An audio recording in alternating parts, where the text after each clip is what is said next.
The NBA trade deadline has came and went, and it wasn't a real doozy, but there were a lot of moves around the NBA yesterday. I'm going to let you know some of my favorite ones, and you let me know in the comments if you agree or disagree. Going to start out with one of the obvious winners of the deadline, the New York Knicks adding Alec Burks and Bojan Bogdanovic, two scorers that can take a little bit of pressure off of Jalen Brunson and Julius Randle, which was one of the problems when they traded for OG and got rid of Quickly and RJ Barrett. These guys can fill in the slots. Another team that I really liked their moves was the Dallas Mavericks, picking up PJ Washington and Daniel Gafford. They had to give up a first-round pick for each of those guys, so you may be like, a little bit of a hefty price, but each player only 25 years old, and right now the Mavericks rank 29th in opponents' rebounds allowed. Both of those players should help that.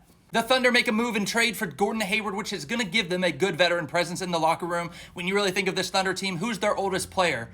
Their main captain on this team is probably Shea. I think Hayward gives them a little bit of a veteran presence for that playoff push. Here's a trade that I really don't love as much as other people, but Buddy Hield getting traded to the 76ers, great offensive weapon, but he's a poor perimeter defensive player. The 76ers have already taken a drop this year in defense. I think it's going to continue with Buddy. And the number one team that continues to confuse me after the deadline is the Toronto Raptors, trading Dennis Schroeder, basically to trade for another Dennis Schroeder and Spencer Dinwiddie, just to waive him. And the best move of them all, the Pistons finally waived Killian Hayes. It's an absolute miracle.